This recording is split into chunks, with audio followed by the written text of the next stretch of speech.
वाहिगुरू जी का खालसा वाहिगुरू जी की फतेह। मैं आप जी का दास डॉक्टर गुरदीप सिंह जगबीर इस वक्त पंजाब की धरती तो संगत टैलीविजन के माध्यम के राही और पंजाब रेडियो के माध्यम के राही आप सारिਆਂ ਨੂੰ मुखातब ਹੁੰਦੇ ਹੋਏ आप सबना सतगुणां की बख्शी हुई फतेह अर्ज करदा वाहिगुरू जी का खालसा वाहिगुरू जी की फतेह। साढ़े सारे सुनने वालों का दर्शकों का तहे दिलों स्वागत है। इस वक्त मैं अमृतसर की धरती पर मौजूद हाँ। मेरे नाल सिख कौम दी दो मानाज हस्तियां मौजूद ने जिन्हों के उपर सानू माण भी है फखर भी है क्योंकि उन्होंने दोनों ही हस्तियां ने सिख पंथ की बहुत महान सेवा की है, सेवा निभाई है और सतगुर कृपा करे कि इस तरीके सेवा निभाते रहन। तो उन्होंने आप गलबात शुरू करते हैं। मेरे सज्जे पासे बैठे ने मेरे बहुत ही सत्कारयोग वीर सरदार मोहकम सिंह जी, भाई साहब भाई मोहकम सिंह जी। भाई साहब भाई मोहकम सिंह जी किसी भी खास जान पहचान के मोहताज नहीं ने। भाई साहब जी कन्वीनर खिमा करनी आप जी दमदमी टकसाल वालों इस वक्त मुखातिब ने और कन्वीनर ने भाई साहब जी खालसा एक्शन कमेटी के। सब तो पहला भाई साहब आप जी वाहिगुरू जी का खालसा वाहिगुरू जी की फतेह। भाई मोहकम सिंह होने तो बाद मेरे नाल मेरे खब्बे पासे बैठे ने साडे सत्कारयोग वीर भाई साहब भाई कंवरपाल सिंह जी। आप जी दल खालसा के मुख बुलारे भी हो, दल खालसा के आप जनरल सकत्तर भी हो और सिख कौम की चढ़ती कला के लिए हमेशा ही आप जी ने जो सेवा पाई है कौम के इस रस्ते उत्ते उस सेवा को कभी भी भुलाया नहीं जा सकता। तो मैं आप जी भी पैसा फतेह अर्ज करदा जी वाहिगुरू जी का खालसा वाहिगुरू जी की फतेह। तो सब तो पहला आप पैसे मोहकम सिंह साहब जी आप जी पासों सवाल करते हैं क्योंकि आप पंजाब की धरती पर इस वक्त बड़ी सरगर्मी के नाल विचर रहे हो, खास करके जिस वक्त के सारिया ही साडियां नौजवान जथेबंदियां जिहड़ियां कि खालसा पंथ की चढ़ती कला की कामना के नाल तुरियां हुई ने उन्हां दी एक जिहड़ी खालसा एक्शन कमेटी उहदे आप कन्वीनर हो, उहदे आप कन्वीनर होने के नाते इस वक्त पंजाब की धरती पर बल्कि मैं तो यह कहांगा कि सिख सियासत के सरगर्मी के नाल विचरे हो। पर सर मैं शॉर्ट के चाहांगा कि तुसी अपनी ब्रीफ जी इंट्रोडक्शन भी दिओ क्योंकि आप किसी भी जान पहचान के मोहताज तो नहीं, पर फिर भी मैं शॉर्ट के अपने सुनने वालों और अपने देखने वालों जरूर चाहांगा। नाल ही मैं चाहांगा कि सब तो पहली जी मैं गल आपको करनी चाहांगा वो ये कि पंजाब की समस्या की है और की पंजाब की समस्या आप सिख समस्या के जोड़ सकते हैं और जे इन्होंने दोनों समस्या आप समस्यावां समझते हो तो यह हल की है। जित तक संबंध मेरे पिछोकड़ का तुसीं पुछया जी 59 जी जन्मिया सी ते 70 विच करीब संत करतार सिंह जी खालसा पिंडरांवाले कोल आया सी। 72-73 च एक मोर्चा लगा सी दिल्ली शीशगंज गुरुद्वारे साहब के जंदरे लगे हुंदा सी जी। उदों संत करतार सर ने जत्थे भेजे सी जिन्हां जत्थियां कि मैं तकरीबन 12.5 साल की उम्र में पौने 3 महीने जेल कट्टी सी। उदों तो मैं पंथ खेड़ विच जां संगत नूं जां होर सारियां गल्लां नूं वेखण चाखण लग गया। एमरजेंसी दरम्यान संत करतार सिंह जी का रोल संत जरनैल सिंह जी के नाल भी मैं लगातार जदों संत बने 77 तो लैके 84 तक 6 जून तक उन्होंने साथ रहे जी। और उस तो बाद भी समय नाल जद संत महापुरख भाई अमरीक सिंह होर बहुत सारिया पंथ शख्सियतां शहीद हो गई तो थोड़े वाले जो बचे वो जोधपुर जेल में जां कोई इस देश में छड्ड के पासे चले गए। तो उस समय भी कौम के सिर पर जो एक बहुत बड़ा एक समस्या एक मुश्किल आगे खड़ी हो गई और कौम की जो हेठी की सरकार ने अपने बगानिया ने रल के उनके विरोध में एक जद्दोजहद का प्रण लैके तुरे नाल साथियों संगियां लिया इकट्ठिया किया और उहदे विच जो अपना एक एज ए सिख मेरा फर्ज बनता सी जां संतां दे साथी होने के नाते बनता सी। मैं उस मुताबिक साडी पहली सब तो यह जिम्मेवारी सी कि असी फैडरेशन नूं खड़िया करिए। असी इहो जिहे सिस्टम अपनाए कि फैडरेशन नवें सिरों जी जथेबंदी लगी सी उसनूं पिंड विच लिआंदा दोबारा जिहड़ी जथेबंदी तकरीबन लगभग 80% के तकरीबन शहीद हो गई सी एक दिन। उस जथेबंदी नूं मुड़ उसार के उभार के दुनिया के सामने बाबा ठाकर सिंह जी दे एक्ट मुखी जां मुखी बने उन्होंने वो जथेबंदी नूं उभारिया मेचे भी समागम किए। उस तो बाद सी कि पंथ नूं दुआरा खड़ा करने लिए यतन किया जाए। सो 26 जनवरी 1986 का सरबत खालसा और उनके पंथ कमेटी को होंद में लिया अकाल तख्त साहब की उसारी जिसकी कि बूटा सिंह ने सरकारी पैसे नाल वो सारी मरम्मत की सी जां तेड़ा हुई सी वो डिग रहे सन छज्जे डिग रहे कदे कुछ डिग रहा सी। सो पंथ के हत्थां नाल संगत के हत्थां नाल ते संगत के तिलफुल भेटा के नाल उसनूं दुआरा तो पंथक रौहरी तमसाल को सारन लिए यतनशील होना ਔਰ ਇਹ ਇੱਥੇ ਆਰੰਭਤਾ ਹੋਈ, ਉਸ ਤੋਂ ਬਾਅਦ ਜੇਲਾਂ ਹੋਰ ਸੱਜਾ ਖੱਬਾ ਤੇ ਜ਼ਿੰਦਗੀ ਦਾ ਚੱਲ ਰਿਹਾ। ਚੜ੍ਹਦੀ ਕਲਾ, ਤੁਸੀਂ ਸੇਵਾ ਦੇ ਵਿੱਚ ਨਿਗਰ ਰਹੇ। ਹੁਣ ਅਗਲਾ ਸਵਾਲ ਆਪਾਂ ਕਰਦੇ ਹਾਂ ਪੰਜਾਬ ਦੀ ਸਮੱਸਿਆ। ਮੈਂ ਬੇਨਤੀ ਕੀਤੀ ਸੀ ਕਿ ਪੰਜਾਬ ਦੀ ਸਮੱਸਿਆ ਜਿਹੜੀ ਹੈ ਕੀ ਉਸ ਸਮੱਸਿਆ ਨੂੰ ਆਪਾਂ ਸਿੱਖ ਸਮੱਸਿਆ ਵੀ ਕਹਿ ਸਕਦੇ ਹਾਂ ਜਾਂ ਇਹ ਦੋਨੋਂ ਸਮੱਸਿਆਵਾਂ ਅਲੱਗ-ਅਲੱਗ ਨੇ? ਜੇ ਤੁਸੀਂ ਇਹਨਾਂ ਨੂੰ ਸਮੱਸਿਆ ਸਮਝਦੇ ਹੋ ਤਾਂ ਇਹਨਾਂ ਦਾ ਹੱਲ ਕੀ ਹੈ? ਦੇਖੋ, ਜਿੱਥੇ ਤੱਕ ਸਮੱਸਿਆ ਸਿੱਖ ਸਮੱਸਿਆ ਤੇ ਪੰਜਾਬ ਸਮੱਸਿਆ ਹੈ, ਇਹਨਾਂ ਦਾ ਬਹੁਤ ਸਾਰੀਆਂ ਜਗ੍ਹਾ ਤੇ ਇਹਨਾਂ ਦਾ ਏਕੀਕਰਨ ਹੀ ਹੈ। ਕਿਉਂਕਿ ਪੰਜਾਬ ਸਿੱਖੀ ਦਾ ਭੰਗੂੜਾ ਹੈ। ਪੰਜਾਬ 'ਚ ਸਿੱਖੀ ਜੰਮੀ ਹੈ, ਪਲੀ ਹੈ, ਵੱਡੀ ਹੈ, ਵਧੀ ਹੈ, ਫੁੱਲੀ ਹੈ। ਜੇ ਪੰਜਾਬ ਹੀ ਨਹੀਂ ਤੇ ਸਿੱਖੀ ਕਿੱਥੇ ਹੈ? ਬਿਲਕੁਲ। ਦੂਜੀ ਗੱਲ, ਜੇ ਸਿੱਖੀ ਨਹੀਂ ਤੇ ਫਿਰ ਇਸ ਪੰਜਾਬ ਨਾਲ ਸਾਡਾ ਲਗਾਓ ਵੀ ਕਾਹਦਾ ਹੈ ਜੀ? ਫਿਰ ਇਸ ਪੰਜਾਬ ਨਾਲ ਅਸੀਂ ਪਾਕਿਸਤਾਨ ਦੇ ਵਿੱਚੋਂ ਘਰ-ਬਾਰ ਲੋਕ ਸਭ ਕੁਝ ਛੱਡ ਕੇ ਇੱਥੇ ਆਏ। ਕਿਉਂ ਆਏ? ਕਿਉਂਕਿ ਸਾਡੀ ਸਿੱਖੀ ਇੱਥੇ ਮਹਿਫੂਜ਼ ਸੀ। ਇਹੀ ਕਾਰਨ ਸੀ, ਹੋਰ ਕੀ ਕਾਰਨ ਸੀ? ਸੋ ਪੰਜਾਬ ਤੇ ਸਿੱਖੀ, ਸਿੱਖ ਪੰਜਾਬ ਵਸਦਾ ਗੁਰਾਂ ਦੇ ਨਾਂ ਤੇ, ਇਹ ਦੋਵੇਂ ਰਲਗੱਡ ਵੀ ਨੇ। ਪਰ ਕੁਝ ਕੰਡੀਸ਼ਨਾਂ ਐਸੀਆਂ ਨੇ ਜਿਹੜੀਆਂ ਧਾਰਮਿਕ ਵੱਖਰੀਆਂ ਹੁੰਦੀਆਂ, ਰਾਜਨੀਤਿਕ ਵੱਖਰੀਆਂ ਹੁੰਦੀਆਂ ਨੇ, ਉਹਨਾਂ ਦੇ ਹੱਲ ਵੀ ਵੱਖ-ਵੱਖ ਹੁੰਦੇ। ਠੀਕ ਹੈ ਜੀ, ਬਿਲਕੁਲ। ਤੁਸੀਂ ਇਹਦੇ ਵਿੱਚ ਸਮੱਸਿਆ ਦਾ ਜ਼ਿਕਰ ਨਹੀਂ ਕੀਤਾ। ਤੁਸੀਂ ਇਹ ਤਾਂ ਦੱਸ ਦਿੱਤਾ ਕਿ ਸਮੱਸਿਆਵਾਂ ਇੱਕੋ ਜਿਹੀਆਂ ਨੇ ਸਾਡੀਆਂ। ਮੈਂ ਬੇਨਤੀ ਕੀਤੀ ਸੀ ਕਿ ਕੀ ਸਮੱਸਿਆਵਾਂ ਹੈ ਨੇ ਤੁਹਾਡੀ ਨਜ਼ਰ ਦੇ ਵਿੱਚ? ਚਲੋ ਸਿੱਖ ਸਮੱਸਿਆ ਹੀ ਲੈ ਲਓ। ਚਲੋ ਮੈਂ ਇੱਥੋਂ ਗੱਲ ਸ਼ੁਰੂ ਕਰ ਦਿੰਦਾ ਕਿ ਸਾਡੀ ਜਿਹੜੀ ਇੱਕ ਸਿਰਮੌਰ ਜਥੇਬੰਦੀ ਹੈ ਸ਼੍ਰੋਮਣੀ ਗੁਰਦੁਆਰਾ ਪ੍ਰਬੰਧਕ ਕਮੇਟੀ, ਜਿਹੜੀ ਕਿ ਉਦੋਂ ਤੋਂ ਹੋਂਦ ਤੋਂ ਆਈ ਜਦੋਂ ਤੋਂ ਅਜੇ ਵੰਡ ਨਹੀਂ ਸੀ ਹੋਈ ਭਾਰਤ ਦੀ ਜਾਂ ਪੰਜਾਬ ਦੀ ਕਹਿ ਲਓ। ਪੰਜਾਬ ਦੀ ਵੰਡ ਜਿਹੜੀ ਸਾਡੇ ਲਈ ਬਹੁਤ ਇੱਕ ਮਾਇਨੇ ਰੱਖਦੀ ਹੈ। ਕੀ ਤੁਸੀਂ ਸਮਝਦੇ ਹੋ ਕਿ ਸ਼੍ਰੋਮਣੀ ਗੁਰਦੁਆਰਾ ਪ੍ਰਬੰਧਕ ਕਮੇਟੀ ਨੇ ਜਿਹੜੀਆਂ ਜ਼ਿੰਮੇਵਾਰੀਆਂ ਕਹੀਆਂ ਸਨ, ਜਿਸ ਜ਼ਿੰਮੇਵਾਰੀ ਨੂੰ ਲੈ ਕੇ ਸ਼੍ਰੋਮਣੀ ਕਮੇਟੀ ਬਣੀ ਸੀ, ਕਿ ਉਹਨਾਂ ਨੇ ਆਪਣੀਆਂ ਉਹ ਜ਼ਿੰਮੇਵਾਰੀਆਂ ਨਿਭਾਈਆਂ? ਮੈਂ ਸਮਝਦਾ ਕਿ ਇਹਦੇ 'ਚ ਉਹ ਬਹੁਤ ਬੁਰੀ ਤਰ੍ਹਾਂ ਫੇਲ ਸਾਬਤ ਹੋਏ ਆ। ਮਸਲਾ ਹੁਣ ਤੱਕ ਫੇਲ ਸਾਬਤ ਹੈ, ਮਤਲਬ ਅੱਜ ਤੱਕ ਤੁਸੀਂ ਸਮਝਦੇ ਕੋਈ ਹੋਏ ਆ ਉਹਨਾਂ ਨੇ ਜੋ ਬਣਦਾ ਰੋਲ ਸੀ ਅਦਾ ਨਹੀਂ ਕੀਤਾ ਜੀ। ਮਿਸਾਲ ਤੇ ਉਹਨਾਂ ਨੂੰ ਵਿਰਾਸਤ ਵਿੱਚ ਹੀ ਬਹੁਤ ਸਾਰੀਆਂ ਚੀਜ਼ਾਂ ਮਿਲੀਆਂ ਸੀ। ਸਿੱਖ ਇੱਕ ਵੱਖਰੀ ਕੌਮ ਦਾ ਕਨਸੈਪਟ ਮਿਲਿਆ ਸੀ। ਪਿੱਛੇ ਮਹਾਰਾਜਾ ਰਣਜੀਤ ਸਿੰਘ ਜਾਂ ਹੋਰ ਰਾਜਾਂ ਦਾ ਪਿਛੋਕੜ ਮਿਲਿਆ ਸੀ। ਔਰ ਆਨੰਦ ਕਾਰਜ ਐਕਟ ਜਿਹੜਾ ਸੀ, ਇਹ ਉਹਦੇ ਬਣਨ ਤੋਂ ਵੀ ਬਹੁਤ ਪਹਿਲਾਂ 1909 ਦੇ ਵਿੱਚ ਪਹੁੰਚ ਆ ਚੁੱਕਾ ਸੀ। ਉਹਨਾਂ ਦੇ ਸਾਰੀਆਂ ਚੀਜ਼ਾਂ ਨੂੰ ਇਹਨਾਂ ਦੇ ਹੱਥੋਂ ਹੌਲੀ ਹੌਲੀ ਘਿਰ ਗਈਆਂ ਜੀ। ਇਹਨਾਂ ਦੇ ਹੱਥੋਂ ਸਾਡੇ ਨਨਕਾਣਾ ਸਾਹਿਬ, ਪੰਜਾ ਸਾਹਿਬ, ਹੋਰ ਗੁਰਦੁਆਰੇ, ਡੇਰਾ ਸਾਹਿਬ, ਲਾਹੌਰ ਵਗੈਰਾ ਦੀ ਧਰਤੀ ਸਾਡੀ ਪੰਜਾਬ ਦੀ ਇਹਨਾਂ ਦੀ ਹੋਂਦ ਦੇ ਹੁੰਦਿਆਂ ਘਿਰ ਗਏ। ਚਲੋ ਪੁਰਾਣੀ ਕਹਾਣੀ। ਉਹ 47 ਤੋਂ ਬਾਅਦ ਵੀ ਅੱਜ ਤੱਕ ਜਿਉਂ ਦੀਆਂ ਤਿਉਂ ਸਮੱਸਿਆਵਾਂ ਨੇ। ਨਾ ਸਾਡਾ ਆਨੰਦ ਕਾਰਜ ਐਕਟ ਦਾ ਮਸਲਾ ਹੱਲ ਹੋਇਆ, ਨਾ ਸਾਡਾ ਸਿੱਖ ਵੱਖਰੀ ਕੌਮ ਦਾ ਮਸਲਾ ਹੱਲ ਹੋਇਆ, ਨਾ ਸਾਡਾ ਆਲ ਇੰਡੀਆ ਗੁਰਦੁਆਰਾ ਐਕਟ ਦਾ ਮਸਲਾ ਹੱਲ ਹੋਇਆ, ਨਾ ਹੀ ਸਾਡੀ ਕਿਰਪਾਨ ਦਾ ਮਸਲਾ ਹੱਲ ਹੋਇਆ। ਸਾਡੀ ਪੱਗ ਵੀ ਦੁਨੀਆ ਦੇ ਸਾਹਮਣੇ ਸੁਰੱਖਿਅਤ ਨਹੀਂ ਗੀ। ਔਰ ਪੰਜਾਬ ਦੇ ਵਿੱਚ ਵੀ ਹਰ ਰੋਜ਼ ਰੁਲਦੀ ਸਾਡੀਆਂ ਚੁੰਨੀਆਂ ਬੀਬੀਆਂ ਦੇ ਰੁਲਦੀਆਂ ਔਰ ਪੱਗਾਂ ਦੀਆਂ ਤਲਾਸ਼ੀਆਂ ਹੈ। ਕਈ ਕੁਛ ਐਸਾ ਜਿਹੜਾ ਉਹ ਸਾਡੇ ਸਾਹਮਣੇ ਹੈ। ਔਰ ਇਹਨਾਂ ਤੋਂ ਇਲਾਵਾ ਮੈਂ ਸਮਝਦਾ ਕਿ ਇਹ ਤਾਂ ਸਾਡੀਆਂ ਹੈਗੀਆਂ ਨੇ। ਨਾਲ ਦੀ ਨਾਲ ਜਿਹੜੀ ਨਵੀਆਂ ਸਮੱਸਿਆ ਹੋਰ ਪੈਦਾ ਹੋ ਗਈਆਂ, ਜਿਵੇਂ ਪਤਖੋਣਾ ਆ ਗਿਆ ਪੰਜਾਬ ਦੇ ਵਿੱਚ, ਨਸ਼ੇ ਆ ਗਏ। ਅਸੀਂ ਕਹਿੰਦੇ ਜੀ ਸਿੱਖਾਂ ਦੇ ਬੱਚੇ ਪਤ ਤੋਂ ਹੋ ਗਏ ਆ, ਸਿੱਖਾਂ ਦੇ ਬੱਚੇ ਨਸ਼ੇ ਵਰਤ ਰਹੇ ਆ। ਪੰਜਾਬ ਸਭ ਤੋਂ ਵੱਧ ਸ਼ਰਾਬ ਵੇਚੀ ਤੇ ਵਰਤੀ ਤੇ ਪੀਤੀ ਜਾਂਦੀ ਹੈ। ਔਰ ਇਸੇ ਤਰ੍ਹਾਂ ਡੇਰਾਵਾਦ ਉਸ ਤੋਂ ਬਾਅਦ ਹੋਂਦ ਵਿੱਚ ਆਇਆ। ਕਿੰਨੇ ਦੇਹਧਾਰੀ ਗੁਰੂ ਗ੍ਰੰਥ ਸਾਹਿਬ ਦੇ ਸ਼ਰੀਕ ਪੈਦਾ ਹੋ ਗਏ। ਤੇ ਮੈਂ ਸਮਝਦਾ ਕਿ ਸਾਰੀ ਸਮੱਸਿਆ ਦੀ ਜੜ ਜਿਹੜੀ ਹੈ ਉਹ SGPC ਹੀ ਹੈ ਔਰ ਉਹ ਆਪਣਾ ਕੰਮ ਕਰਨ 'ਚ ਬੁਰੀ ਤਰ੍ਹਾਂ ਫੇਲ ਹੋਈ ਹੈ। SGPC ਸਿੱਖਾਂ ਦੀ ਇੱਕ ਨੁਮਾਇੰਦਗੀ ਕਰਨ ਵਾਲੀ ਜਥੇਬੰਦੀ ਹੈ। ਤੁਹਾਡੀ ਨਜ਼ਰ ਦੇ ਵਿੱਚ ਇਹ ਜਿੰਨੀਆਂ ਸਮੱਸਿਆਵਾਂ ਤੁਸੀਂ ਗਿਣਾਈਆਂ ਨੇ, ਚਾਹੇ ਅਨੰਦਪੁਰ ਸਾਹਿਬ ਦਾ ਮਤਾ ਹੈ ਜਾਂ, ਕਿਉਂਕਿ ਅਨੰਦਪੁਰ ਸਾਹਿਬ ਦੇ ਮਤੇ ਨੂੰ ਤੁਸੀਂ ਸ਼੍ਰੋਮਣੀ ਗੁਰਦੁਆਰਾ ਪ੍ਰਬੰਧਕ ਕਮੇਟੀ ਨੂੰ ਕਿਵੇਂ ਜੋੜ ਸਕਦੇ ਹੋ? ਕਿਉਂਕਿ ਜਦ ਕਿ ਇਹ ਮੰਗ ਜਿਹੜੀ ਸੀਗੀ, ਇਹ ਮੰਗ ਤਾਂ ਸ਼੍ਰੋਮਣੀ ਅਕਾਲੀ ਦਲ ਦੀ ਸੀ। ਸ਼੍ਰੋਮਣੀ ਅਕਾਲੀ ਦਲ ਆਪਣੇ ਆਪ ਨੂੰ ਕਹਿੰਦੀ ਹੈ ਕਿ ਅਸੀਂ ਇੱਕ ਸਿਆਸੀ ਪਾਰਟੀ ਹਾਂ, ਉਹ ਇੱਕ ਧਾਰਮਿਕ ਪਾਰਟੀ ਹੈ। ਤੁਸੀਂ ਉਸ ਮੰਗ ਨੂੰ ਦੋਨਾਂ ਨੂੰ ਕਿੱਦਾਂ ਜੋੜ ਸਕਦੇ ਹੋ? ਦੇਖੋ, ਮੈਂ ਬੇਨਤੀ ਕਰਾਂ ਕਿ ਮੈਂ ਅਨੰਦਪੁਰ ਦੇ ਮਤੇ ਦੀ ਗੱਲ ਨਹੀਂ ਕੀਤੀ, ਮੈਂ ਆਨੰਦ ਕਾਰਜ ਐਕਟ ਦੀ ਗੱਲ ਕੀਤੀ ਹੈ। ਠੀਕ ਹੈ, ਮੈਂ ਮਾਫੀ ਚਾਹੁੰਦਾ, ਮੈਂ ਵੱਖਰੀ ਕੌਮ ਦੀ ਗੱਲ ਕੀਤੀ ਹੈ। ਠੀਕ ਹੈ, ਆਨੰਦ ਕਾਰਜ ਜਾਂ ਅਨੰਦਪੁਰ ਸਾਹਿਬ ਦੇ ਮਤੇ ਦੀ ਫਿਰ ਆਪਾਂ ਗੱਲ, ਅਨੰਦਪੁਰ ਦੇ ਮਤੇ ਦੀ ਜਿਹੜੀ ਗੱਲ ਹੈ ਉਹ ਵੀ ਹੈ ਕਿ ਉਹਦੇ ਵਿੱਚ ਦੇਖੋ ਅਕਾਲੀ ਦਲ ਨੇ ਅਨੰਦਪੁਰ ਦਾ ਮਤਾ ਬਣਾਇਆ। ਅਕਾਲੀ ਦਲ ਨੇ ਉਹਨੂੰ ਕੌਮ 'ਚ ਪ੍ਰਵਾਨਗੀ ਲਈ ਹੈ, ਇਕੱਠ ਕਰਕੇ ਲਈ ਹੈ, ਆਪਣੇ ਜਨਰਲ ਇਜਲਾਸ ਕਰਕੇ ਲਈ ਹੈ, ਜਗਤੂਆਂ ਕਰਕੇ ਲਈ ਹੈ ਔਰ ਕੌਮ ਤੋਂ ਮਾਨਤਾ ਲਈ ਹੈ। ਉਹਦੇ ਤੇ ਇੱਕ ਸੰਘਰਸ਼ ਲੜਿਆ, ਬਹੁਤ ਲੰਮਾ, ਗ੍ਰਿਫਤਾਰੀਆਂ ਹੋਈਆਂ ਨੇ, ਬਹੁਤ ਕੁਝ। ਉਹਦੇ ਵਿੱਚੋਂ ਅਕਾਲ ਤਖਤ ਸਾਹਿਬ ਦੇ ਉੱਤੇ ਫੌਜੀ ਹਮਲਾ ਵੀ ਉਹਦੇ ਵਿੱਚੋਂ ਵਜੋਂ ਹੀ ਹੋਇਆ ਔਰ ਉਹਦੇ ਸੰਜਰ ਐਸੋ ਵਰਗੀਆਂ ਹੋਰ ਵੱਡੀਆਂ। ਮਤਲਬ ਤੁਸੀਂ ਇਹਦੇ ਪਿੱਛੇ ਸਾਰਾ ਜ਼ਿੰਮੇਵਾਰ ਸ਼੍ਰੋਮਣੀ ਗੁਰਦੁਆਰਾ ਪ੍ਰਬੰਧਕ ਕਮੇਟੀ ਨੂੰ ਠਹਿਰਾਉਂਦੇ ਹੋ? ਮੈਂ ਸਮਝ, ਚਲੋ ਜੇ ਮੈਂ ਸਿੱਧੀ ਜੀ ਗੱਲ ਕਰਾਂ, ਮੈਂ ਗੱਲ ਕਹਿੰਦਾ ਕਿ 84 ਵਰਗੀ ਘਟਨਾ ਵਾਪਰ ਜਾਣ ਤੋਂ ਬਾਅਦ ਵੀ SGPC ਨੇ ਆਪਣੀ ਜ਼ਿੰਮੇਵਾਰੀ ਨਹੀਂ ਪਹਿਚਾਣੀ ਕਿ ਸਾਡੀ ਕੌਮ ਤੇ ਹਮਲਾ ਹੋ ਗਿਆ ਤੇ SGPC ਦੀ ਕੀ ਜ਼ਿੰਮੇਵਾਰੀ ਹੈ ਇਹਦੇ ਵਿੱਚ? ਚਲੋ, ਜੇ ਤੁਸੀਂ ਉਸ ਵਕਤ SGPC ਵਿੱਚ ਹੁੰਦੇ, ਤੁਸੀਂ ਕੀ ਸਮਝਦੇ ਹੋ ਕੀ ਜ਼ਿੰਮੇਵਾਰੀ ਐਸੀ ਹੋਣੀ ਚਾਹੀਦੀ ਸੀ 84 ਤੋਂ ਬਾਅਦ? ਚਲੋ ਪਹਿਲੀਆਂ ਗੱਲਾਂ ਆਪਾਂ ਛੱਡ ਦਿੰਦੇ, ਜਿੰਨੀਆਂ ਵੀ ਤੁਸੀਂ ਆਨੰਦ ਕਾਰਜ ਦੀ ਗੱਲ ਕੀਤੀ, ਗੁਰਦੁਆਰਾ ਐਕਟ ਦੀ ਗੱਲ ਕੀਤੀ, ਪੱਗ ਦੇ ਮਸਲੇ ਦੀ।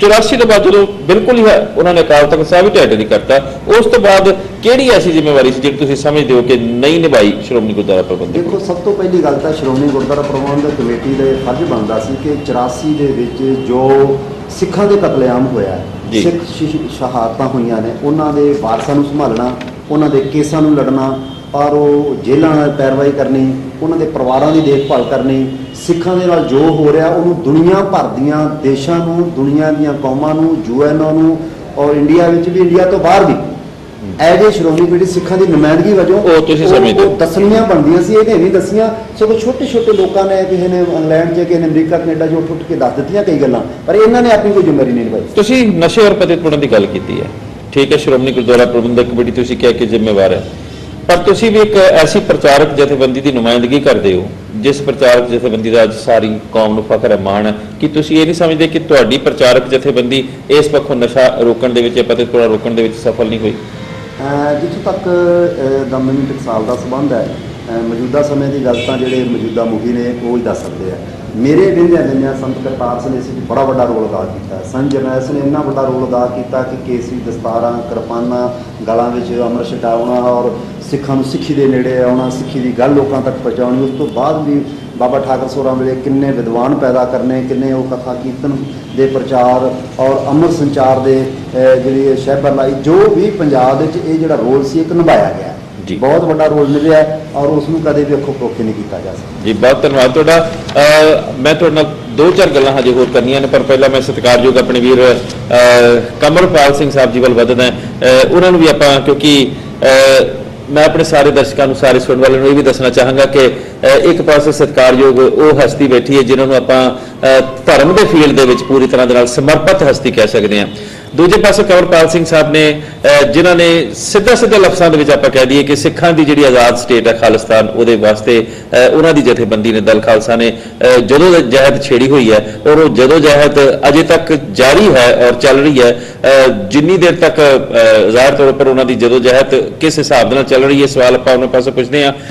ਕਮਲਪਾਲ ਸਿੰਘ ਸਾਹਿਬ ਜੀ, ਜਿਹੜੀ ਜਦੋਂ ਜਹਿਦ ਨੂੰ ਲੈ ਕੇ ਤੁਸੀਂ ਸੰਘਰਸ਼ ਕਰ ਰਹੇ ਹੋ, ਕੀ ਕਾਰਨ ਹੈ ਕਿ ਤੁਹਾਡੀ ਉਹ ਜਦੋਜਹਿਦ ਅਜੇ ਤੱਕ ਸਫਲ ਨਹੀਂ ਹੋ ਸਕੀ? ਦੇਖੋ, ਜਦੋਜਹਿਦ ਜਿਹੜੀ ਤੁਸੀਂ ਗੱਲ ਕੀਤੀ ਹੈ, ਸਿੱਖ ਸਟੇਟ ਦੀ ਗੱਲ ਕੀਤੀ ਹੈ, ਖਾਲਸਾ ਰਾਜ, ਖਾਲਿਸਤਾਨ ਦੀ ਜਿਹੜੀ ਗੱਲ ਕੀਤੀ ਹੈ ਜੀ, ਉਹ ਇੱਕ ਕੌਮੀ ਭਾਵਨਾਵਾਂ ਵਿੱਚੋਂ ਨਿਕਲਿਆ ਹੋਇਆ ਇੱਕ ਨਾਰਾ ਜੀ। ਇਹ ਨਾਰਾ, ਇਹ ਜਿਹੜੀ ਡਿਜ਼ਾਇਰ ਹੈ, ਇਹ ਜਿਹੜਾ ਸਿੱਖਾਂ ਦਾ ਗੋਲ ਹੈ ਜੀ, ਇਹ ਕੋਈ ਵਕਤੀ ਨਹੀਂ ਹੈ ਜੀ। 1849 ਤੋਂ ਬਾਅਦ ਜਦੋਂ ਦਾ ਅੰਗਰੇਜ਼ਾਂ ਨੇ ਸਿੱਖ ਰਾਜ ਹੜਪ ਲਿਆ ਸੀ ਜੀ, ਉਸ ਤੋਂ ਬਾਅਦ ਹੀ ਸਿੱਖਾਂ ਅੰਦਰ ਇਹ ਇੱਕ ਉਹਨਾਂ ਦੇ ਜਿਹੜੇ ਅੰਦਰਲੀ ਧੁਰ ਅੰਦਰ ਇੱਕ ਗੱਲ ਬੈਠ ਗਈ ਸੀ ਕਿ ਅਸੀਂ ਰਾਜ ਕੀਤਾ ਜੀ, ਤੇ ਉਹ ਰਾਜ ਅਸੀਂ ਮੁੜ ਹਾਸਲ ਕਰਨਾ ਹੈ। ਠੀਕ ਹੈ ਜੀ। 1946 'ਚ ਜਦੋਂ ਭਾਰਤ ਪਾਕਿਸਤਾਨ ਵੰਡ ਦੀਆਂ ਗੱਲਾਂ ਹੋ ਰਹੀਆਂ ਸੀ, ਉਦੋਂ ਵੀ ਸ਼੍ਰੋਮਣੀ ਗੁਰਦੁਆਰਾ ਪ੍ਰਬੰਧਕ ਕਮੇਟੀ ਦਾ ਇੱਕ ਮਤਾ ਹੈ ਜਿਹਦੇ 'ਚ ਉਹਨਾਂ ਨੇ ਸਿੱਖ ਸਟੇਟ ਖਾਲਿਸਤਾਨ ਦੀ ਗੱਲ ਕੀਤੀ ਜੀ। ਬਹੁਤ ਸਾਰੇ ਕਾਰਨ ਨੇ, ਅੱਜ ਹਿਸਟਰੀ ਦੀਆਂ ਕਿਤਾਬਾਂ ਦੇ ਵਿੱਚ ਲਿਖੇ ਨੇ, ਹੋਰ ਮਤਲਬ ਸਾਡੇ ਸਾਹਮਣੇ ਆ ਚੁੱਕੇ ਨੇ ਕਿ ਬਹੁਤ ਸਾਰੇ ਕਾਰਨਾਂ ਕਰਕੇ ਉਸ ਮੌਕੇ ਸਿੱਖ ਜਿਹੜੇ ਉਹ ਖੁੰਝ ਗਏ, ਉਹ ਆਪਣਾ ਮੁਲਕ ਨਹੀਂ ਹਾਸਲ ਕਰ ਸਕੇ। ਹਿੰਦੂਆਂ ਨੇ ਹਿੰਦੁਸਤਾਨ ਬਣਾ ਲਿਆ, ਮੁਸਲਮਾਨਾਂ ਨੇ ਪਾਕਿਸਤਾਨ ਬਣਾ ਲਿਆ। ਸਿੱਖ ਚਾਹੁੰਦੇ ਸੀ, ਕੁਝ ਚਾਹੁੰਦੇ ਸੀ, ਕੁਝ ਨਹੀਂ ਸੀ ਚਾਹੁੰਦੇ, ਲੇਕਿਨ ਬਹੁਤ ਸਾਰੇ ਕਾਰਨਾਂ ਕਰਕੇ ਅਸੀਂ ਉਹ ਆਪਣੀ ਜਿਹੜੀ ਇੱਕ ਖਾਹਿਸ਼ ਸੀ, ਰੀਝ ਸੀ, ਉਹ ਉਸ ਨੂੰ ਪੂਰਾ ਨਹੀਂ ਕਰ ਸਕੇ ਔਰ ਵੀ ਮਿਸਡ ਦ ਬਸ। ਤੁਸੀਂ ਕੀ ਸਮਝਦੇ ਹੋ ਕਿ ਅਸੀਂ ਉਹ ਸਮਾਂ ਗਵਾ ਲਿਆ? ਹਾਂ, ਉਹ ਸਮਾਂ ਗਵਾ, ਪਰ ਤੁਸੀਂ ਕਿਹਾ ਕਿ ਵਕਤੀ ਹੈ, ਪਰ ਫਿਰ ਵੀ ਵਕਤੀ ਨਹੀਂ, ਮੈਂ ਕਿਹਾ ਵਕਤੀ ਨਹੀਂ ਹੈ, ਇਹ ਤਾਂ ਬਹੁਤ, ਮੈਂ ਕਹਿ ਰਿਹਾ ਕਿ ਸਿੱਖ ਜਿਹੜਾ ਦੋ ਟਾਈਮ ਤੇ ਰਾਜ ਕਰੇਗਾ, ਖਾਲਸਾ ਦਾ ਦੋਹਰਾ ਪੜ੍ਹਦਾ ਹੈ, ਉਹ ਕੀ ਸਿਰਫ ਪੜ੍ਹਨ ਲਈ ਪੜ੍ਹਦਾ ਜੀ ਜੀ, ਜਾਂ ਉਹਨੂੰ ਸਮਝ ਨਹੀਂ ਹੈ ਕਿ ਉਹ ਜੋ ਪੜ੍ਹ ਰਿਹਾ ਕਿ ਉਹਨੇ ਉਸ ਨੂੰ ਅਮਲ ਵਿੱਚ ਵੀ ਲਿਆਉਣਾ? ਸਿਰਫ ਉਹ ਪੜ੍ਹਨ ਲਈ ਪੜ੍ਹਿਆ ਜਾ ਰਿਹਾ, ਮਤਲਬ ਉਹਨੂੰ ਅਮਲ ਵਿੱਚ ਵੀ ਲਿਆਉਣਾ ਸਿੱਖ ਦਾ ਕੀ ਕਾਰਨ ਹੈ? ਦੇਖੋ ਕੀ ਕਾਰਨ ਹੈ, ਦੋ ਪਾਸੇ ਤੁਸੀਂ ਆਪਾਂ ਦੋਹਰਾ ਪੜ੍ਹਦੇ ਹਾਂ, ਬਾਣੀ ਜਿਹੜੀ ਵੀ ਆਪਾਂ ਪੜ੍ਹਦੇ ਹਾਂ, ਬਿਲਕੁਲ ਠੀਕ ਗੱਲ ਕਹੀ ਤੁਸੀਂ, ਅਸੀਂ ਉਹਦੇ ਉੱਪਰ ਅਮਲ ਕਰਨਾ ਹੈ। ਬਾਣੀ ਹਰ ਕੋਈ ਪੜ੍ਹਦਾ ਰਾਜ ਕਰੇਗਾ ਖਾਲਸਾ। ਦੂਸਰੇ ਪਾਸੇ ਤੁਸੀਂ ਜਿਹੜੇ ਸੁਹਿਰਦ ਸਿੱਖ ਹੋ, ਇਸ ਜਦੋਜਹਿਦ ਵਿੱਚ ਲੱਗੇ ਹੋਏ ਹੋ, ਇੱਕ ਪਾਸੇ ਬਾਣੀ ਦਾ ਅਸਰ, ਇੱਕ ਪਾਸੇ ਤੁਹਾਡੀ ਇੱਕ ਸੁਹਿਰਦਤਾ ਭਰੀ ਜਦੋਜਹਿਦ, ਇਹਨਾਂ ਦੋਨਾਂ ਦੇ ਵਿਚਾਲੇ ਕੀ ਕਾਰਨ ਹੈ ਕਿ ਤੁਸੀਂ ਆਮ ਸਿੱਖ ਦੇ ਆਵਾਮ ਦੇ ਵਿੱਚ ਖਾਲਸਾ ਰਾਜ ਦੀ ਗੱਲ ਜਾਂ ਦਿਲ ਵਿੱਚ ਨਹੀਂ ਵਾੜ ਸਕੇ? ਮੈਂ ਉਹ ਕਰ ਰਿਹਾ ਜੀ ਕਿ ਇੱਕ ਤਾਂ ਅਸੀਂ 47 ਦੇ ਵਿੱਚ ਅਸੀਂ ਖੁੰਝ ਗਏ, ਠੀਕ ਹੈ, ਉਸ ਤੋਂ ਬਾਅਦ ਕੁੱਟੇ ਮਾਰੇ ਭੰਨੇ, ਸਾਰਾ ਕੁਝ, ਆਪਣਾ ਆਰਥਿਕਤਾ ਗਵਾਈ, ਸਰੀਰ ਗਵਾਏ, ਨਨਕਾਣਾ ਸਾਹਿਬ ਛੱਡ ਕੇ ਇੱਥੇ ਆਉਣਾ ਪਿਆ, ਕੌਮ ਨੂੰ ਇੱਕ ਟਾਈਮ ਲੱਗਾ ਦੁਬਾਰਾ ਸੀਨ ਤੇ ਰੀਅਮਰਜ ਹੋਣ ਲਈ। ਠੀਕ ਹੈ। ਉਸ ਤੋਂ ਬਾਅਦ 66 ਆ ਗਿਆ, ਪੰਜਾਬੀ ਸੂਬੇ ਦੀ ਲੜਾਈ ਲੜਨ ਲੱਗ ਪਏ। ਸਿੱਖਾਂ ਨੂੰ ਲੱਗਾ ਚਲੋ ਪੂਰਾ ਖਾਲਿਸਤਾਨ ਨਹੀਂ ਸੀ, ਛੋਟਾ ਖਾਲਿਸਤਾਨ ਹੀ ਸਹੀ, ਇੱਕ ਤਰੀਕੇ ਨਾਲ ਪੰਜਾਬ ਦੀ ਲੜਾਈ, ਪੰਜਾਬੀ ਸੂਬੇ ਦੀ ਲੜਾਈ ਦੇ ਵਿੱਚ ਉਲਝ ਗਏ। ਉੱਥੇ ਵੀ ਸਾਨੂੰ ਕਾਫੀ ਕੁਰਬਾਨੀਆਂ ਕਰਨੀਆਂ ਪਈਆਂ। ਫਿਰ 78 ਆ ਗਿਆ, ਫਿਰ ਅਨੰਦਪੁਰ ਸਾਹਿਬ ਦਾ ਮਤਾ ਸ਼੍ਰੋਮਣੀ ਅਕਾਲੀ ਦਲ ਦੇ ਰਾਹੀਂ ਸਰਦਾਰ ਕਪੂਰ ਸਿੰਘ ਨੇ ਜੋ ਲਿਖਿਆ ਉਹ ਸਾਹਮਣੇ ਆਇਆ। ਉਹ ਲੱਗਾ ਚਲੋ ਖਾਲਿਸਤਾਨ ਨਹੀਂ ਸੀ, ਖਾਲਿਸਤਾਨ ਤੋਂ ਘੱਟ ਸਹੀ, ਇੱਕ ਤਰ੍ਹਾਂ ਦੀ ਜਿਹੜੀ ਇੱਕ ਕਮਿਟਮੈਂਟ ਕੀਤੀ ਗਈ ਸੀ ਇੰਡੀਅਨ ਲੀਡਰਸ਼ਿਪ ਵੱਲੋਂ, ਗਲੋ ਆਫ ਫਰੀडम ਦੀ ਜਿਹੜੀ ਗੱਲ ਕੀਤੀ ਜਾਂਦੀ ਹੈ ਕਿ ਸਿੱਖਾਂ ਨੂੰ ਵੀ ਇਸ ਖਿੱਤੇ ਦੇ ਵਿੱਚ ਆਜ਼ਾਦੀ ਦਾ ਨਿੱਘ ਮੰਨਣ ਲਈ ਮੌਕਾ ਦਿੱਤਾ ਜਾਵੇਗਾ। ਉਹ ਜਦੋਂ ਨਹੀਂ ਮਿਲਿਆ ਤੇ ਸਿੱਖਾਂ ਨੂੰ ਲੱਗਾ ਸ਼ਾਇਦ ਅਨੰਦਪੁਰ ਸਾਹਿਬ ਰੈਜ਼ੋਲੂਸ਼ਨ ਜੇ ਪ੍ਰਵਾਨ ਹੋ ਜਾਂਦਾ ਤੇ ਉਹ ਨਿੱਘ ਆਜ਼ਾਦੀ ਦਾ ਮਿਲ ਜਾਏਗਾ। ਫਿਰ ਸਿੱਖਾਂ ਨੇ ਸਾਰਾ ਆਪਣਾ ਜ਼ੋਰ ਅਨੰਦਪੁਰ ਸਾਹਿਬ ਦੇ ਮਤੇ ਲਈ ਉਹਦੇ ਵਾਲੇ ਪਾਸੇ ਲਾਤਾ।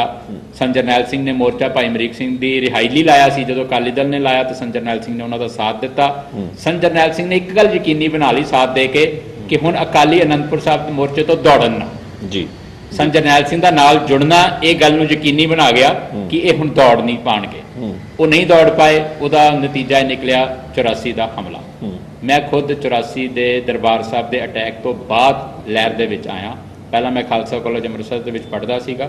ਮੇਰਾ ਪੰਥਕ ਘੋਲ ਦੇ ਵਿੱਚ ਮੇਰੀ ਦਿਲਚਸਪੀ ਨਹੀਂ ਸੀ।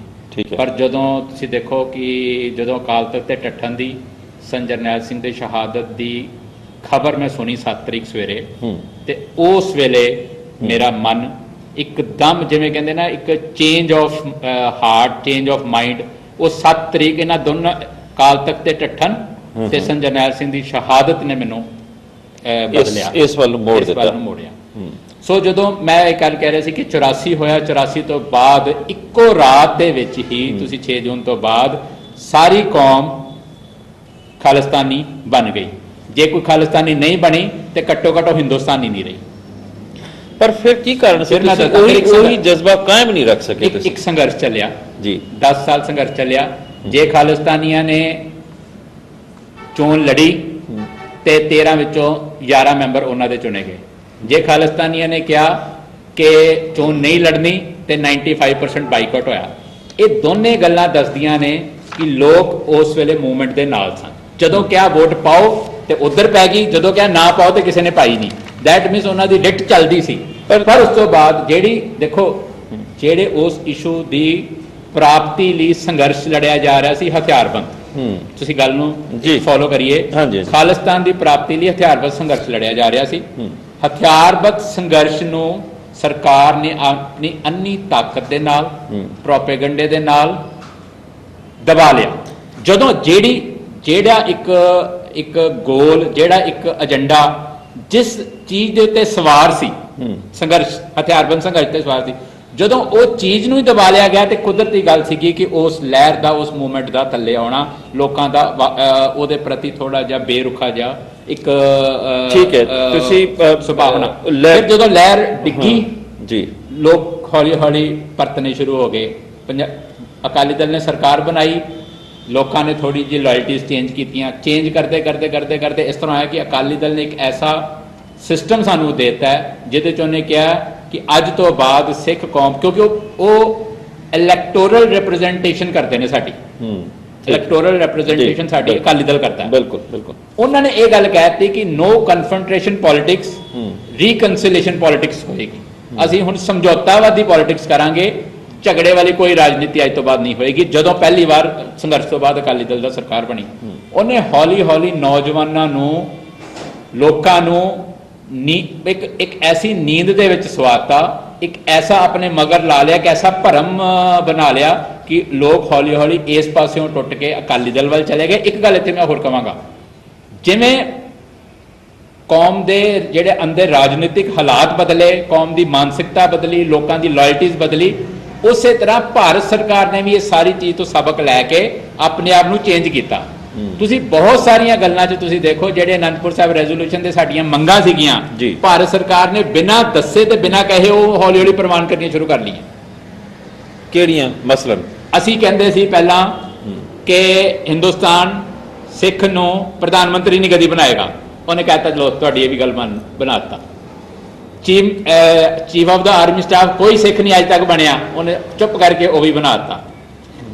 ਅਸੀਂ ਕਹਿੰਦੇ ਸੀ ਜਿਹੜੀ ਇੱਥੋਂ ਫਰੰਟੀਅਰ ਮਿਲ ਚੱਲਦੀ ਹੈ ਇਹਨੂੰ ਗੋਲਡਨ ਟੈਂਪਲ ਐਕਸਪ੍ਰੈਸ ਦਾ ਨਾਂ ਦਿਓ, ਉਹਦਾ ਨਾਂ ਉਹਨਾਂ ਨੇ ਗੋਲਡਨ ਟੈਂਪਲ ਐਕਸਪ੍ਰੈਸ ਰੱਖਤਾ।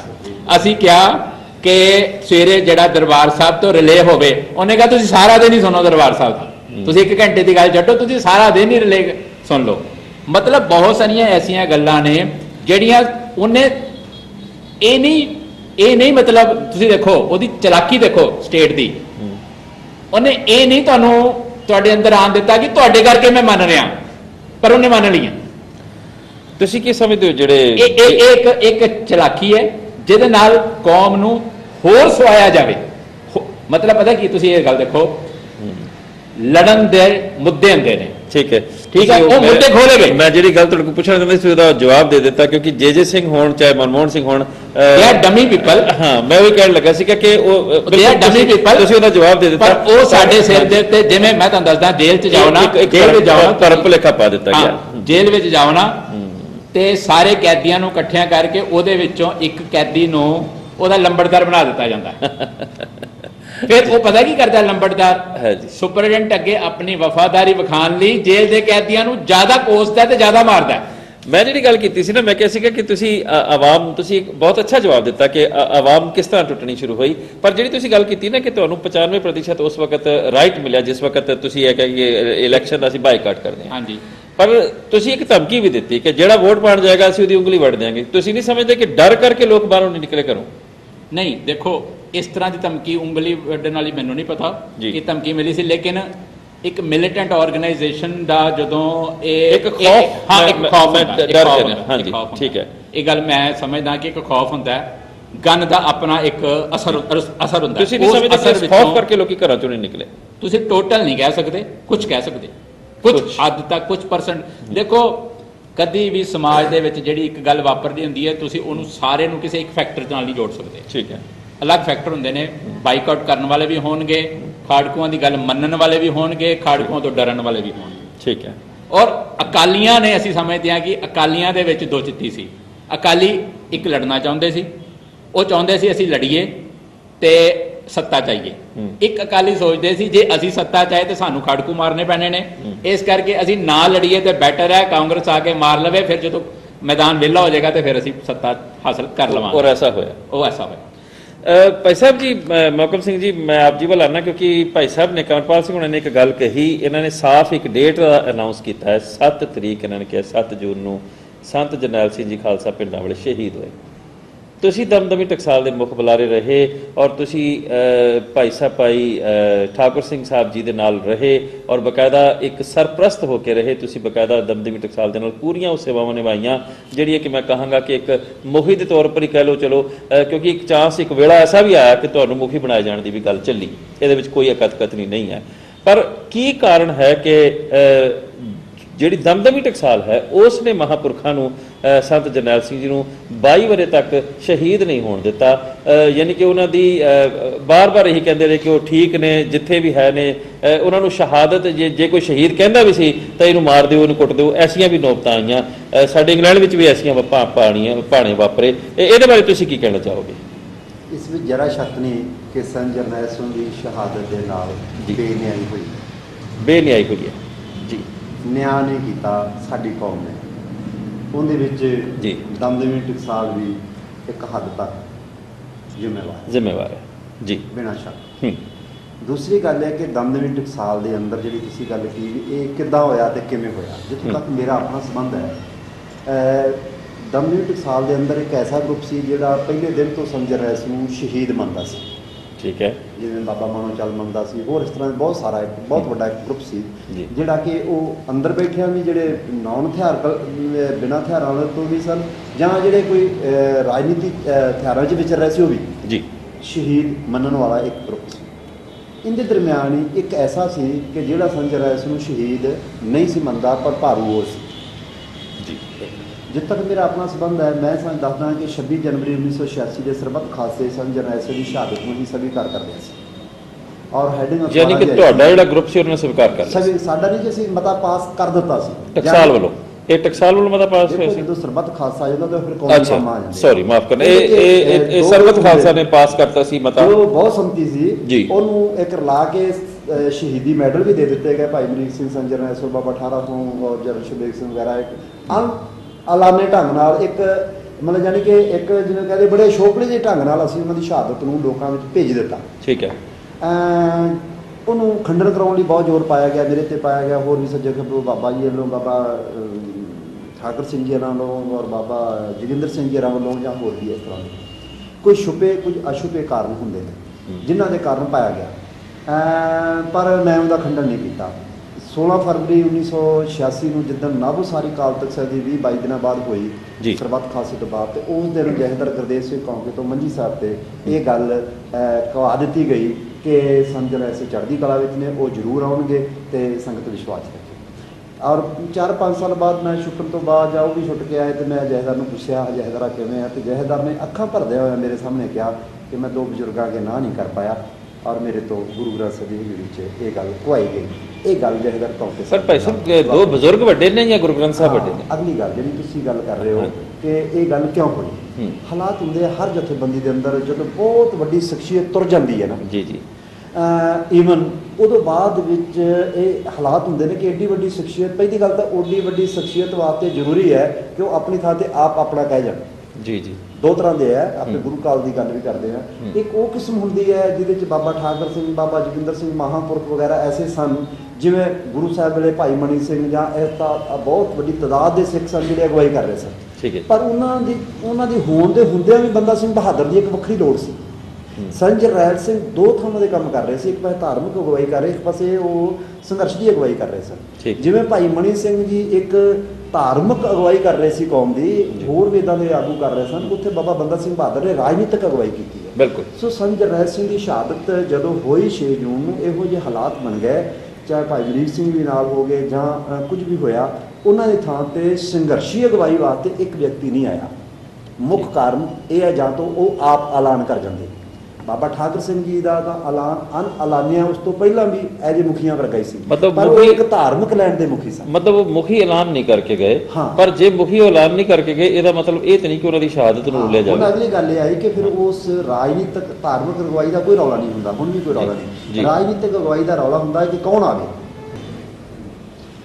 ਵੱਡੀ ਸ਼ਖਸੀਅਤ ਤੋਂ ਬਾਅਦ ਹੁੰਦਾ ਹੈ ਕਿ ਉਸ ਦੇ ਦੁਆਲੇ ਸਮੁੱਚੇ ਸਮਾਜ ਨੇ ਘੁੰਮਣਾ ਹੁੰਦਾ, ਸਮੁੱਚੀ ਕੌਮ ਨੇ ਘੁੰਮਣਾ ਹੁੰਦਾ, ਉਹਦੇ ਦੁਆਲੇ ਸਰਕਾਰਾਂ, ਉਹਦੇ ਦੁਆਲੇ ਪ੍ਰੈਸ, ਉਹਦੇ ਦੁਆਲੇ ਦੁਨੀਆ, ਹਰ ਤਰ੍ਹਾਂ ਦਾ ਇੱਕ ਸਿਸਟਮ ਉਹਦੇ ਦੁਆਲੇ ਘੁੰਮਦਾ ਹੈ। ਤੋ ਜਾਂ ਤਾਂ ਉਹ ਆਪਣੇ ਹੁੰਦਿਆਂ ਕਿਸੇ ਦਾ ਨਾਂ ਲੈਂਦੇ ਤੇ ਉਹ ਓਕੇ ਸੀ, ਜਾਂ ਇਹ ਸੀ ਕਿ ਉਹਨਾਂ ਵਿੱਚੋਂ ਬਾਅਦ ਵਿੱਚ ਬਾਕੀਆਂ ਵਿੱਚੋਂ ਇੱਕ ਕੱਦ ਦੂਜਿਆਂ ਨਾਲੋਂ ਇੰਨਾ ਵੱਡਾ ਪਹਿਲਾਂ ਹੀ ਹੁੰਦਾ ਕਿ ਦੂਜੇ ਆਟੋਮੈਟਿਕਲੀ ਉਸ ਨੂੰ ਮੰਨ ਲੈਂਦੇ। ਨਾ ਤਾਂ ਉਹਨਾਂ ਤੋਂ ਬਾਅਦ ਭਾਈ ਅਮਰੀਕ ਸਿੰਘ ਵਰਗੀ ਸ਼ਖਸੀਅਤ ਸਾਹਮਣੇ ਸੀ ਜਿਹਨੂੰ ਕਿ ਆਟੋਮੈਟਿਕਲੀ ਸਾਰੇ ਮੰਨ ਲੈਂਦੇ। ਜੇ ਕੋਈ ਸਾਡੇ ਕੋਲ ਸੀ ਉਸ ਸਮੇਂ ਫੌਜੀ ਰਾਜ ਦੇ ਜ਼ੁਲਮ ਦੇ ਦਰਮਿਆਨ, ਜਦ ਪੰਜਾਬ 'ਚ ਤੁਰਨਾ ਫਿਰਨਾ ਚੱਲਣਾ ਬਹੁਤ ਬੁਰੀ ਤਰ੍ਹਾਂ, ਆਮ ਸਧਾਰਨ ਸਿੱਖ ਦੀ ਗੱਲ ਛੱਡੋ, ਔਰ ਟਕਸਾਲ ਵਾਲੇ ਲੋਕਾਂ ਵਾਸਤੇ ਕਿੰਨਾ ਔਖਾ ਹੋਏਗਾ, ਸੰਘਰਸ਼ੀ ਲੋਕਾਂ ਲਈ ਕਿੰਨਾ ਔਖਾ ਹੋਏਗਾ, ਇਸ ਦਾ ਕਿਆਸ ਕਰਨਾ ਅੱਜ ਅਸੀਂ ਖੁਦ ਵੀ ਕਿਆਸ ਕਰਦੇ ਹਾਂ ਤੇ ਹੈਰਾਨ ਹੋ ਜਾਂਦੇ ਹਾਂ ਵੀ ਅਸੀਂ ਕੰਮ ਕਿਵੇਂ ਕਰ ਪਾਏ। ਪਰ ਇਸ ਦਾ ਮਤਲਬ ਇਹ ਤਾਂ ਨਹੀਂ ਕਿ ਮਤਲਬ ਇੱਕ ਸ਼ਹੀਦ ਨੂੰ ਸ਼ਹੀਦ ਹੀ ਡਿਕਲੇਅਰ ਨਾ ਕੀਤਾ ਜਾਵੇ, ਸ਼ਹਾਦਤ ਰੋਣੀ ਜਾਵੇ। ਇਹ ਬਿਲਕੁਲ ਸੱਚ ਹੈ ਕਿ ਉਸ ਸਮੇਂ ਸੰਤ ਕਰਤਾਰ ਸਿੰਘ ਜੀ ਦਾ ਪਰਿਵਾਰ, ਸੰਤ ਜਰਨੈਲ ਸਿੰਘ ਜੀ ਦਾ ਪਰਿਵਾਰ, ਇਹਨਾਂ ਦੋਨਾਂ ਦੀ ਕੌਮ ਵਿੱਚ ਕੁਰਬਾਨੀਆਂ ਦੇ ਕਾਰਨ ਬਹੁਤ ਵੱਡੀ ਥਾਂ ਸੀ, ਬਹੁਤ ਵੱਡਾ ਇਹਨਾਂ ਦਾ ਰਿਕਾਰਡ ਸੀ, ਔਰ ਇਹਨਾਂ ਦੀ ਹਰ ਗੱਲ ਨੂੰ ਔਰ ਇਹਨਾਂ ਦੇ ਪਰਿਵਾਰਾਂ ਵੱਲੋਂ ਕੌਮ ਦੀਆਂ ਨਿਗਾਹ ਲੱਗੀਆਂ। ਚਲੋ ਇਹ ਦੋਨੋਂ ਪਰਿਵਾਰ ਜਿਹੜੇ ਸੀ ਇਹ ਜਿੰਦਾ ਤੇ ਖੜੇ ਹੋਏ ਸਨ। ਠੀਕ ਹੈ। ਤੇ ਅੱਛਾ, ਜਿੰਦਾ ਤੇ ਖੜੇ ਹੋਏ ਸਨ, ਇਹ ਦੋਨੋਂ ਪਰਿਵਾਰ ਜਿੰਦਾ ਤੇ ਖੜੇ ਹੋਏ ਸੀ, ਔਰ ਇਹਨਾਂ ਦੋਨਾਂ ਦੇ ਜਿੰਦਾ ਹੁੰਦਿਆਂ ਏਡੀ ਵੱਡੀ ਕੋਈ ਤੀਜੀ ਹੋਰ ਸ਼ਖਸੀਅਤ ਨਹੀਂ ਸੀ ਹੈਗੀ ਜਿਹੜੀ ਇਹਨਾਂ ਦੋਨਾਂ ਨੂੰ ਰੱਦ ਕਰਕੇ ਤੇ ਸ਼ਹਾਦਤ ਨੂੰ ਪ੍ਰਵਾਨ ਕਰਾ ਜਾਂਦੀ। ਇਹ ਬਣ ਗਿਆ। ਤੇ ਇੱਥੇ ਜੇ ਮੈਂ ਤੁਹਾਡੇ ਕੋਲੇ ਪੁੱਛਾਂ ਕਿ ਇਹਦਾ ਤੁਹਾਡੇ ਪਾਸ ਜਵਾਬ ਹੈ ਕਿ ਜਿਹੜਾ ਇੱਕ ਧੜਾ ਕਹਿੰਦਾ ਸੀ ਸ਼ਹੀਦ ਨਹੀਂ ਹੋਏ, ਉਹ ਕਿਉਂ ਕਹਿੰਦਾ ਸੀ ਕਿ ਸ਼ਹੀਦ ਨਹੀਂ ਹੋਏ, ਉਹਦਾ ਕੀ ਕਾਰਨ ਸੀ? ਕਾਰਨ ਕਈ ਹੁੰਦੇ ਆ, ਕਿਉਂਕਿ ਮੈਂ ਜੋ ਸਮਝਦਾ ਸਮਾਂ ਬਹੁਤ ਹੋ ਗਿਆ, ਆਖਰ ਸੱਚ